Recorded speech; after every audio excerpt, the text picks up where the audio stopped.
we got a treat for you tonight. In this spirit of the holiday season, we bring together two of the comedic geniuses of America, Tim Conway and Harvey Korman, both of whom gained fame through the Carol Burnett Show and so many other appearances. And now they do an act together in Las Vegas. They're going to be at the Stardust Hotel. What kind of act do you do? What is the act? You've always been comedic actors. Yeah, well, it's a slow act. It's very slow now with us. We've been doing it for about 4 years. What do you do? Give me the idea. Well, we do variety. We're bringing back vaudeville. It's hard. The television's getting in our way, but we're Would you pretty let much. Harvey speak? Yeah, well, I'm sorry. No. He's Let's doing know very how well. the show's going. The show. Yeah, how it goes. I have a guest. Yeah, you will be. He'll be fine. Don't worry about it. Let him pick up towards the end. Is my color good? Yeah, you got good color. Harvey, What? what do you do on stage? He as does. an act? I do a little bit of stand-up. He does a little bit of stand-up. We have a wonderful woman with us named Louise Duarte, who is a marvelous impressionist. Then we do sketches that nobody does in nightclubs anymore. We do sketches. He does the old man. He does Dorf, and we do sketches When like was the last time? Sketches were burlesque. it's like bringing burlesque. vaudeville back. Yeah, we're in vaudeville. We're going backwards. Yes. So we're we going do right to the sketches, and beginning. the audience gets a chance to see us. You know, we keep Do it you very have loose. sets? Yes. Oh, Oh, yeah. I have sex all the time. Sets. Oh, Sets. sets. Sets. Yeah. I don't have. Who it all brought the time. this that you would come back together and do Me. it? I'm the only one with any brains in this organization. How did it yes. come about, Ted? I had an offer to go to Foxwoods in Connecticut, and they Biggest said, casino in the world. yes, Right? Yes, huge. Go as yourself or with No, they said bring along somebody. I couldn't find anybody, but Harvey was out walking. I got custody of him when the show went up, so I have to go up and see him once in a while. And I asked him to do it. We did it, and it just absolutely exploded, and it's been going that well ever since. We're sold out every time. We buy all the tickets to ensure that, of course. Usually about 6 Do you or 7 enjoy? Do you enjoy the club scene as opposed to television, theater, and the stock? and Well, the other- it's not so much the club. We kind of make it into like theater. It's kind of like review, like cabaret. It's like, you know, we're doing our show. And I got a chance to play with him, and we play on each other back and forth. And he still succeeds in breaking me up a lot. The man comes up with stuff all the time. That's what I was going to Amazing. ask. This face and this man, how can you stay You straight? can't. Well, he's a very poor performer, too. I think you have to take that into consideration. Yes, no. In other words, a good performer Yes, would be good able. performer wouldn't do that, but no, he goes. Do you know what the important thing I think about this is us getting out into the country is that we meet at so many people whose lives we have affected, Boy. whose lives we've impacted, and that goes for the older people. We turn on the lights, and talk to the audience, see a lot of white hair, but there's a lot of 50s, a lot of boomers, and a lot of kids in their 30s that grew up with us, and they come back after the show and talk to us. It's very moving about what an important part we played in their growing up, and it was I part want of to their get into lives. the whole history of Conway and Korman. You had your own show for a while. Several. Oh, yes, a lot of them. Yes, my personalized had- license plate was I had a 13 couple of weeks. shots, and then finally somebody said to me, "You're not a star." I said, Was that you? I was one of the network people said, "You're not a star." How did you handle that? I cried. I got depressed, and I probably got bombed. You have to have a certain persona to be a star, and I don't have that. I'm a banana, Second a banana. second banana, and Now, what about him? He's also a banana. you were also banana. We're more comfortable in that spot anyway. You don't want to be the star. No, But no, when no, you had no, your no. own show, Oh, I hated it. we did a thing once. You remember on Yes, radio? We devised yes. where we could have a pilot for a show for NBC that they would not know we were even doing the pilot. Oh, I see. And it Yep. could get on the schedule just by rumor. That's right. The Conway King show starts this fall, and they would be afraid to deny it. Then right. we get a time slot, and no one knows what we're going to do. You have to go on.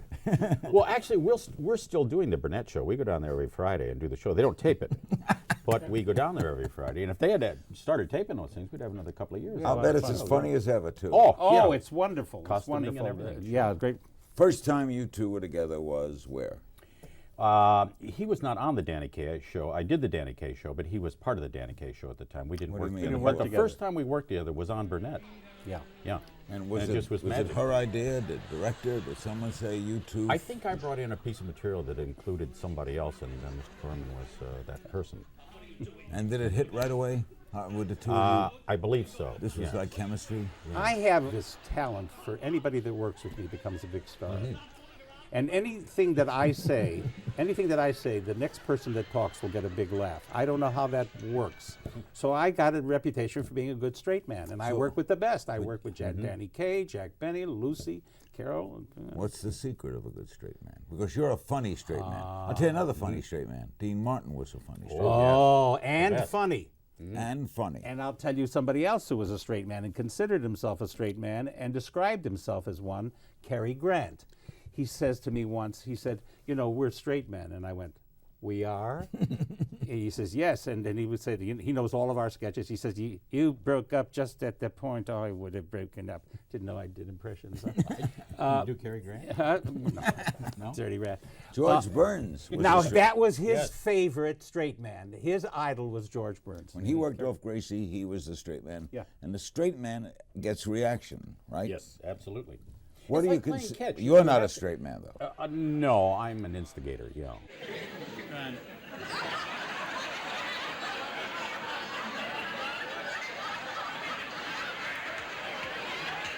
But with Harvey, if you throw the ball, you have to have somebody to catch it and throw it right back to you so that you can keep doing that. And most straight men try to be funny and try to, jump in and take over and things like that. But the important thing is to know both the straight man and the comics. Both of us are really straight men in a way. How to turn Yeah. the guy on so that he does. You know who was a fabulous straight man?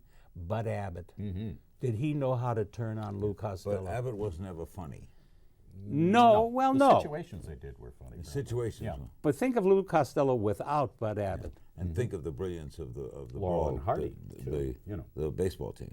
Yes. Oh, you mean Ab- who's on Abbott first? was Yeah. brilliant. Oh, Absolutely. Laurel and Hardy were Oh. Right.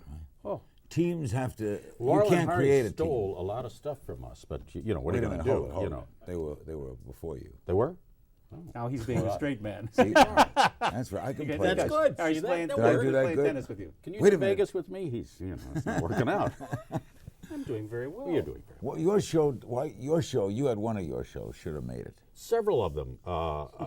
No, you had one show that was Well, hysterical. Yeah, I had Rango, the Tim Conway show, about 4 of those, and an airplane show with Joe Flynn, and a detective show and things like that. But I truly am not comfortable in that first spot. I'd much rather be, that's why I enjoyed the Burnett show so much. You come in, you do something funny, put on a I costume. want a to talk mustache, about and the go home. characters you played when we come right back. where are you going? Taking a break, coming right back Why are you taking a break? for commercials. Oh. Oh, you get paid. Our guests are Tim Conway and Harvey Korman.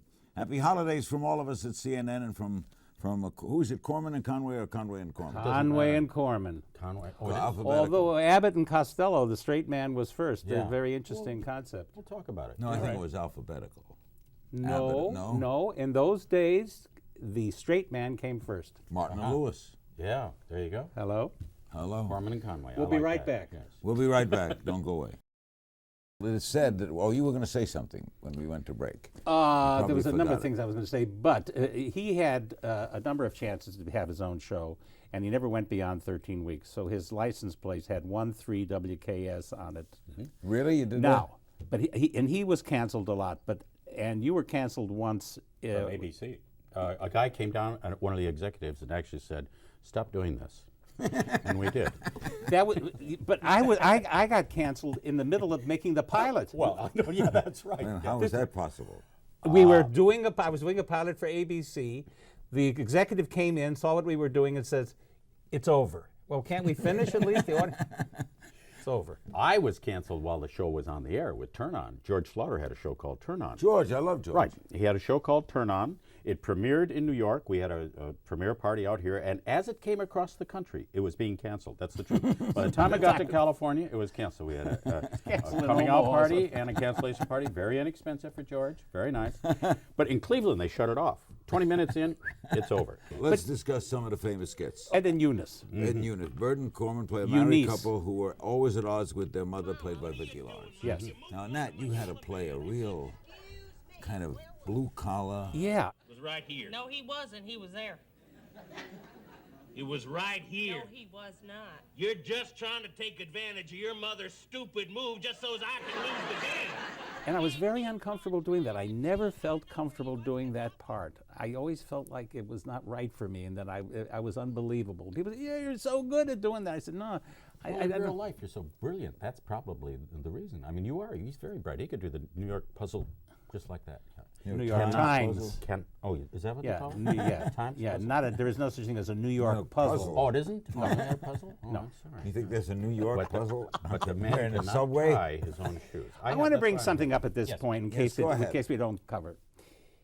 Tim Conway was so brilliant on the Carol Burnett show, and the main reason he was that Carol Burnett gave him so much space, gave him so much latitude.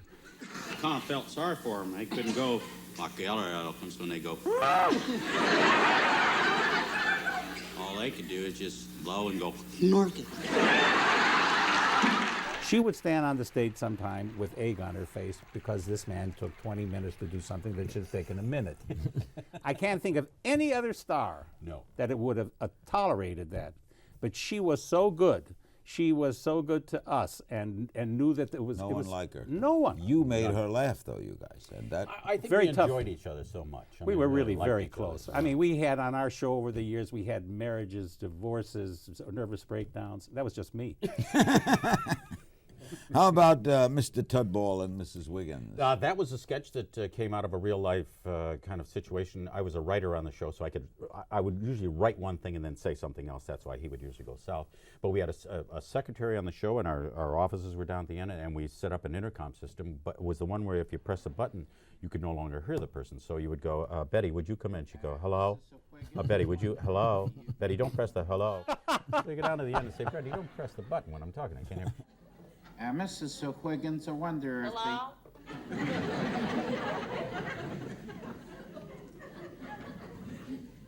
Mrs. Wiggins, I wonder if you... Hello? Where did you get that accent? I have no idea. Well, you know, on all the sketches on the Burnett Show, I think as soon as you got the script, you just kind of Go into him. What did Tudball say? Well, he had the reason I think it used that voice was because it was a voice that you didn't really have to have any jokes. You could just use this voice, and people were mesmerized by it. Then would sit there and listen to it for a long time, and the guy had said nothing. The Gone with the Wind skit. Oh, well, that was that wonderful thing. She says, I've got to make myself a dress. And she takes this curtain rod with this drapery on it and goes upstairs and comes out with the drapery with the curtain rod still on it. And makes that entrance. It's one of the great moments. Bob Mackey. Yeah, that was Bob Mackey. The gown is gorgeous. Thank you. I saw it in the window and I just couldn't resist it. He did Gable better than Gable. Those Yeah. You do a good game. Yeah. It was not that good, and I didn't know what I was No, going to you- do until I got into the suit, and they put the mustache on me and the wig, and somehow when I got all the drag on, it came out. It was the most amazing thing. I am truly extraordinary. You quit that show. Just in the 11th year. Larry, don't try to start trouble. You quit, He and had the his show own was show. never the same. I didn't quit. What would you call it? You were. I abandoned. The ship. No, somebody it's a good said, thing, though. "Come he had over." His own show, I had an opportunity to do my own show. which is still on, isn't it? No. Oh, how long? And the network executive involved says, we'll make pilots till we faint. You've never seen so many bodies lying around. I couldn't make anything go in as well. Like I said to you before, I'm not a star. What did Carol say when you said I'm leaving? She didn't like it. She was very sad. And Mad or sad? oh, she would never get mad. No. She She wanted is- you to do well. She's the best. She's truly an extraordinary woman. She really is. And no, she was happy for me. And I think the show kind of was beginning to play itself out anyway. We had done everything there was. We did a lot of parodies and satires of movies. And 1,500 sketches, I would say. we would say, you know, 10 it was it's almost time to say. Time to go. Yeah. I think. What makes a good sketch, Tim? I think understanding what's really funny, if you have a sense of humor, and then, you know, our show was very kind, the Burnett Show was very kind, never really pointed to anybody per name, Like by name. sometimes Saturday Night Live, which is famous for biting. Right, and they often just misses, chew you up until but they they kill often you. miss. Oh, yeah. Yeah. But ours was just, we made fun of situations ourselves, but we would take a situation that was pretty true to life, and for instance, like saran wrap. You would just take saran wrap. If you take saran wrap and pull it out of the box, and try to cut it off, you'll eventually take your thumb off. Or if you pull out enough, it will wrap around you and kill you. So, I mean, you take that, and everybody knows that you can't, you know, I mean, by the time you get through with the thing, you just have a ball of nothing. Now, the answer to that question, Larry, God, you're tiresome. I know. Let me get a is- break while we ponder the answer. Okay. Another break every We'll time be- I want to talk. We'll You say, be, let's no, go but, to- but this way I come back with you. It's Yeah. a good lead in. Oh, but I We'll be may not back. remember what I We'll was be gonna back with say. Harvey Korman's poignant remind you. thought. You're talking over the star. Sorry. We'll be back. Jeez. We'll be back with. It made the Hall of Fame. You can't talk to them. They walk around with the statue. Do you get a statue? We'll be. How do I know? We'll be Let back the with. man go We'll be away. back with Harvey Korman's thoughts after this. All right. What were you going to say that was profound? I didn't say it was profound. I but said it was profound. Okay, but you asked what is the secret of doing a good sketch, and it is a sketch is a small play. It's got a beginning and a middle and an end. It should have a plot. It should have the characters, conflict. It is a little play, and in it will be funny stuff.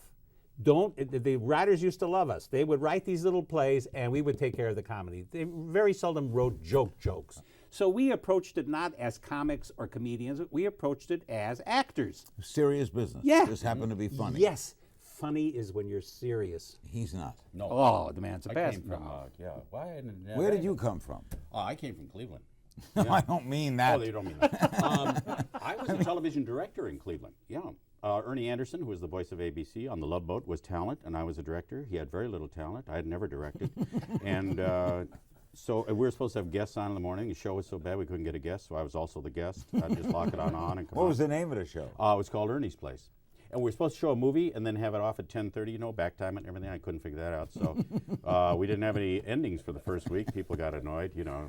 Did you have your own? Did you eventually get your own show in Cleveland? Oh, no, but we got a show where at the end of the week we showed the ends of movies. Yeah, that was my show at the end. The ends of movies. No, I never got my own show. No, Rosemary from the Dick Van Dyke Show came through. She said, "This is hysterical what you're doing." I said, "We're fighting for our lives. We're not intended to be funny here, you know." Because I was always this guest, and I wouldn't know what it was going to be till I came out. Oh, You'd you say, wouldn't "Hey, you're a have been bullfighter." Oh yes, of course.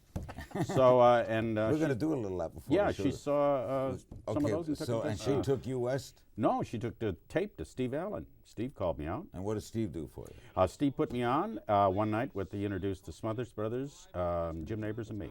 So let's talk right now to Mr. Les Herfer, team coordinator of the Harrisburg Indians. Here he is, Mr. Les Herfer. Good evening, Bill. And do you travel with the team? Yes, I do, Bill. Fine. Now, where is the team right now? In Chicago. It was amusing. Steve liked it. I did 3 more shows, and then Ed Montaigne, the producer of McHale's Navy, saw me and he said, "Gee, I could make an Ensign Parker. You want to do that?" Oh, what are you guys worried about? I got the safety on.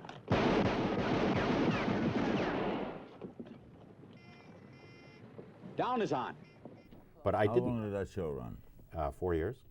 But I went back to Cleveland. I didn't want to do it. I said, "Gee, if you've done Steve Allen, you've done it. Where else are you going to go?" So I went You back didn't to want to do Cleveland. McHale's. No, well, I had, you know, I wasn't interested in being in this business. First of all, I wanted to be a jockey, but as you know, at this weight, they ask you to get off. But I was galloping horses in Cleveland, so I was really kind of pursuing that in a way too.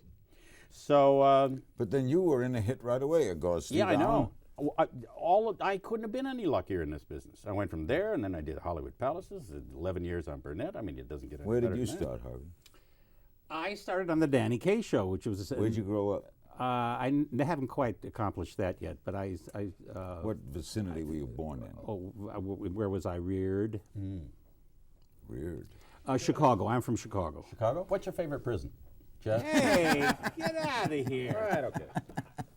I went to the Goodman School of Drama in Chicago, and after I got out of the service, and I was going to be a Shakespearean actor. I played Hamlet, I played Chekhov and Ibsen and all the classics, and I went to New York and died for 10 years. I walked those pavements. I still can't go to New York without feeling uncomfortable and feeling like a Really? failure because I What was never your made it first there. break? Was the Danny Kaye Show. I just got a shot. And how did he find you? He found it because I had done some shows with Red Skelton, and the casting director says we got a guy that's working with Red, and he's good, and maybe he'll work out with Danny. Gosh, you're a breath of fresh air. And they gave me a shot, and I worked out, and they signed me up. The world of film. Film. You appeared in a movie, recently voted, I forget which organization voted it, the funniest movie ever made. One of the funniest. Blazing, it voted number 1, Blazing Saddles. Well, I came don't in- think it was number I one. think it was Larry. number 1. I saw it run down 10, 9, 8, No. 7, 6. It came in number 1, yeah. But what a ball we had! What fun! What laughing! Oh, it was- Hedley Lamar. Headley. He was the governor. I was Headley Lamar. That's right, you were his assistant. I was. Mel was the governor. Yeah. It was an incredible experience. Yeah. Count Basie playing piano in the Oh, movie. That's- Yeah, please. there you go. You have the greatest line in that movie. Which is? Raisinets! You like that? Raisinets? Running into the theater at the end of the movie when they're having Dom DeLuise is thrown into the That tub. that was Mel's. Mel says, I don't care how bad it is, no matter how anybody's chasing you or how dangerous it is, you don't go into a movie without Raisinets. Harvey Korman also appeared in High Anxiety, a hysterically funny takeoff on Hitchcock, again by Mel Brooks, which you played the evil psychiatrist. Yes, Why yes. did they cast you evil?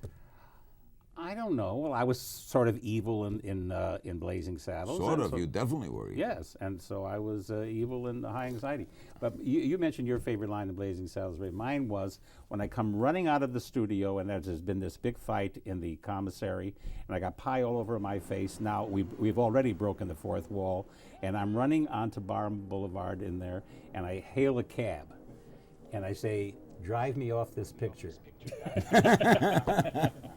That was my That line. was a great line. And History of the World, Part 1. History of the World Part 1, that was the great piss boy thing. You know, Yeah, that's right. Your Majesty, you look like the piss boy. And you look like a bucket of And Tim, you Yes. made a succession of Disney movies. Yes, I did. Yes, With Don Knotts, and I right? worked together, yes, on a couple of pictures. There were actually about 3 or 4 over there, yes. Then What I was it wrote like working for the Disney Oh, he's great. people? Yes, he's and for working for Disney is great. You go to lunch. There's Mickey Mouse is there. I mean, there's band playing and everything, and you do the whole picture before you realize you never got paid. But you were so happy with the music and the good food and Mickey. Did you know Walt? I only met him once. Yes, no, I never really. What did he say to you? Do you remember? Get out of my office, I believe was. But it's funny, you know, you go down Dopey Avenue and then turn right at Snow White. No, you know, a strange place. Everybody's first name. Oh yes, yes. Michael is not Mr. Eisen. He's Yep, Michael. Mikey, yeah. Mikey. And you get your script, you go to wardrobe, and then meet your animal, because you're always working with an animal. Spare! I got him! you had some really tough experiences with animals there, didn't you? Monkeys were always What my happened? favorite. Monkeys. What happened, Well, Harvey? a monkey, Tim. you know, a monkey is really not supposed to be in a picture, you know. And I worked with a lion that wasn't supposed to be. We had a lion in John Amos and I were in a car. It's 400 degrees in the summer. And there's this Bengal man-eating lion, and it's the reason they call him man-eating. And he's in the middle of us, and he's supposed to be disguised, and he has a pork pie hat on, a real heavy wool scarf, and a raincoat. And he's sitting in between John Amos and myself, and I'm saying to the cameraman, because we're the only ones in the car, I don't think he's liking this at all. And he's, and he goes, and he pulls the seatbelt out. Now that's got to be kind of powerful. Excuse me. So the trainer comes back and he says, I don't understand what's wrong with him. And I said, well, you know, I've watched movies and things, Serengeti and everything. It's very seldom you see a man-eating lion with a scarf, a hat, and a raincoat on. Maybe he's a little upset about that, would you imagine? And it's 120 in here. John Amos is going, he's trying to kill us. He's trying to kill us. I like it when you work with a chimp, though, the guy goes, you know, the chimp's going, hey, you know, the guy says, excuse me, let me just, I'll take him over in the corner and settle him down. And you hear, the guy takes a 2x4 and goes, boom! There you go. He seems a little more settled now. And this monkey's like, then he comes around and takes your face off, you know, because you're the first one. He comes out of this coma, rips your face off. That's funny. But other than that, it's great. Oh, gosh. And your sidelights in your life. Sidelights in my life. You had a problem with alcoholism. Where did that come from? I'm just trying to. Bengal I'm tigers going into all- my alcoholism? I'm going all over the board. That's all. Boy, are you going all over the board. I have trouble drinking. I have a drinking problem. Yeah. I didn't know. Like Herbert Loam in the Pink Panther. I'm Whoa, going to whoa, start you whoa. drinking again. Yes, well, okay, you want to be serious for a No, you don't have to second? be serious. You can kid with it because you defeated I don't have to it. kid with it. You I'm a drunk. defeated it. Maybe what- You defeated it. How long since you've yet. been drinking? we're still working on defeating it. I'm about this close to it. You haven't Oh, totally. no, I have one once in a while. You do. No, you know, the truth of it, Larry, is that I used to drink moderately just when I was happy and just to have a good time. When I got on the Danny Kaye show and I became successful, I didn't know how to handle success. And that's when I started drinking excessively. I didn't know how to handle success. I still have trouble with it. Thank God I'm not that You mean successful you didn't anymore. like recognition? You didn't like fame? I didn't feel that I was worthy. You didn't think you were funny? No. Did not think you were funny? No, I don't give unfortunately. Don't. I'm sorry, I didn't mean to interrupt. Yes, go ahead. I don't give much value to what I do, and I'm always surprised when people acknowledge Why me. not? I don't know. You're like Brando. Brando. Well, thank you very I'm much. not kidding. Brando says acting is overrated. A lot of people can act. Anyone could be taught to act. There are much more noble professions. I really feel what he says. pretty much the same way. I wish, especially since I get all these wonderful letters and all this wonderful acknowledgments, and I wish I could be more appreciative of what I do, but it's hard for me. No kidding. Yeah. But have Don't you lie to you. stopped? Have you I stopped drinking? Yeah. Come I on. have nip now and then. You do. Yes. No, I drink moderately. And you and the racetrack. Yes. You yes. told me once that your car goes to the track. Yes. Even if you don't intend Even to. if I don't start it in the morning, it'll go right to the track. Yeah, I only go to the races now when they're open. I used to go 7 days a week. I had a horse. Well, we had a horse. Yeah. But, you know, horses are always getting hurt. And, Yes. you know, Gary Jones, our trainer, I went to him one day and I said, you know, I watch television and zebras run across the Serengeti being chased by a cheetah, and they go 20 miles and they never hurt themselves. I said, I have a horse, he steps on a piece of straw, he's out for 2 months. So I said, why don't we race zebras? Why don't we buy a zebra, a good zebra, and or have a cheetah chase this horse around the track? Because I'm not making any money. You also told me you had a depressed horse. Yeah. Well, that was the horse. They found out that, that was the horse he got me in on. He was not only depressed, but Not only depressed. not only depressed, but they said the reason he wasn't able to run very fast was that his testicles were too large. So they built a thing for him to hold his testicles in. Didn't matter. We finally had him gilded. And I've often said that, you know, horses that are gilded, they do cut off their testicles and they think they'll run faster. I said, you know, you really didn't have to cut them off. If you'd have gone to the horse and said, look, I'll tell you what I'm going to do if you don't run fast. You know, I mean, if your wife came to you and said, you know, run down and get a loaf of bread, and if you're not back by, here's what I'm going to do to you, you would quicken your step to get the Good bread. move. Yeah, so you should talk to the horse first before you cut We'll him be off. right back with Conway and Corman. Happy holidays. Happy holidays. And don't go away.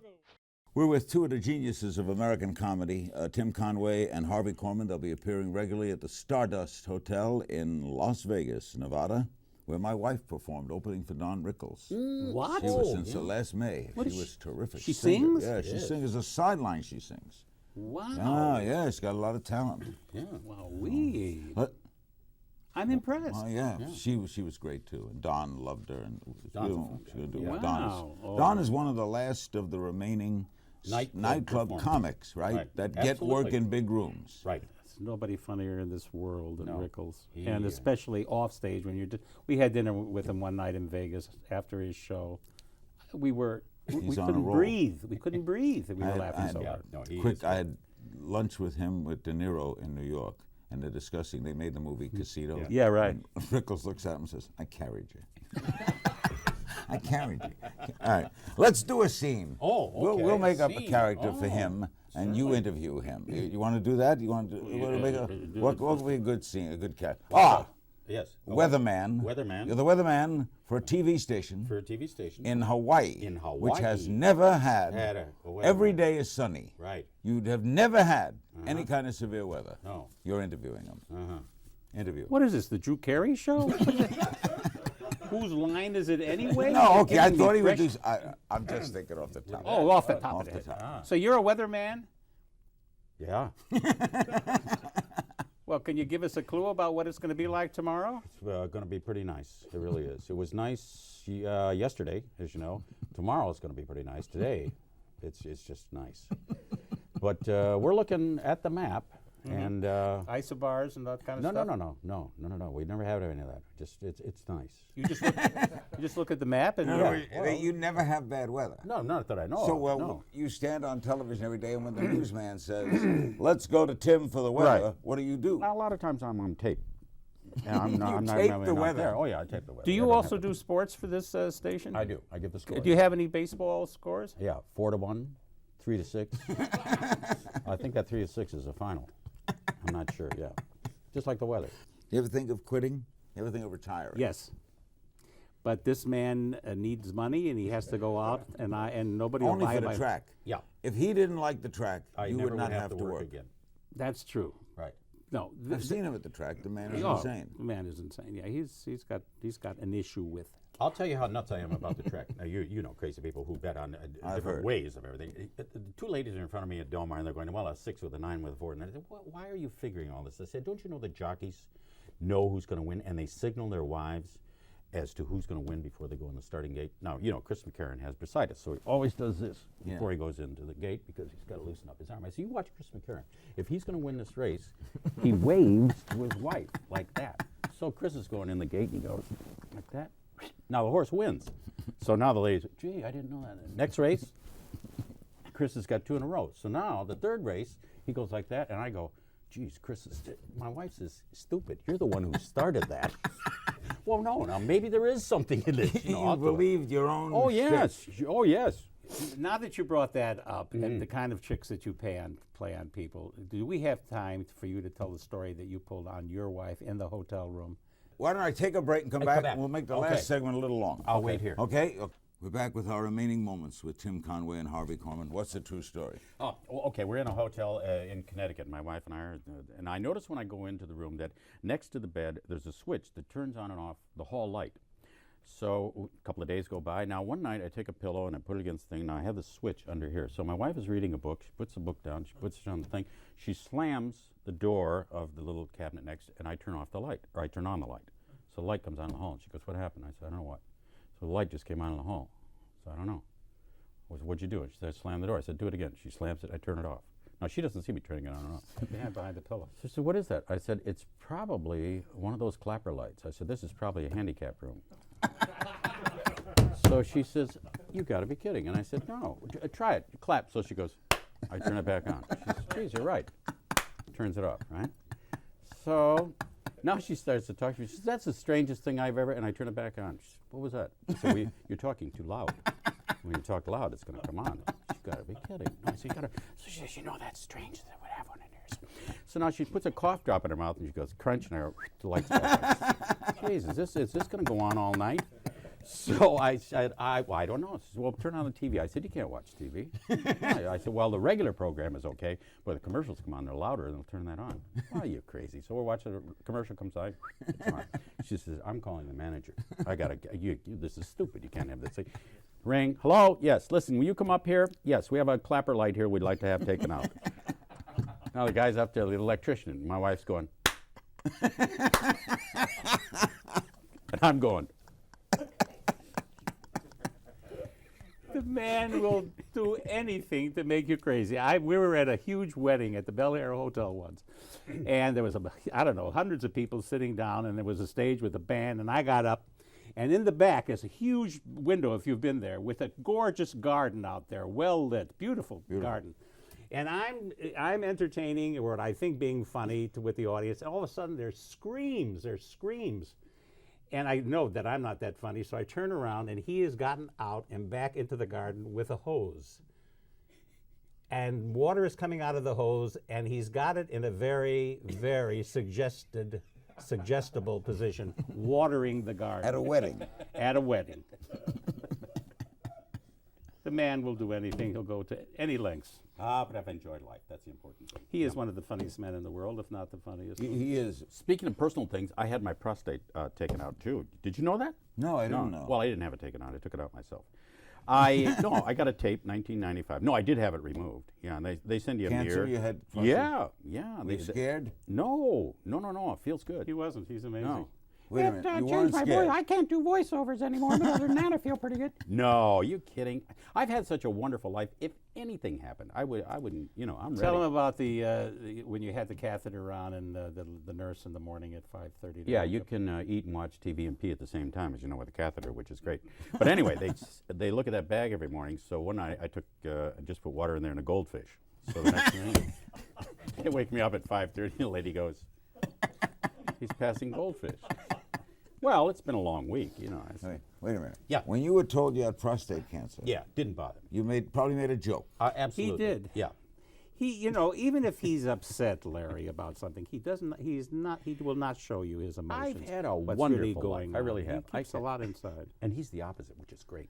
I can really torture him because I'm out there with everything. I'm out there. He keeps his feelings very close. So you don't know what he's thinking. I don't really know the man at all. The man is, yeah, huh? It's good. That's good. It's best that way. Yeah. If you knew what I was thinking about. So what you're saying, Tim, here Yes. tonight, we're almost through, Yes. that you don't like him. Oh, I love him. Oh, I love him. Oh, I didn't like the face he made at No, you. no, no. I torture him. Oh, I torture him. He's kidding. wonderful. I'm Oh, There yeah. never been two men more in love with each other. In fact, we're thinking of getting a little condo in the valley. No, I adore this man, and being on stage with him is glorious. How old are you now, Harvey? I'm 75. Tim, how old are you? 69 and was 69 in December. Do you How old feel are you, Larry? 68. Do you feel 75? Yes, thank you very much. You do. Yes, they say as long as you feel young. I don't feel young. I feel old. Your wife gives you Viagra, doesn't she? The idea of my using Viagra would be like putting a brand new flagpole on a condemned building.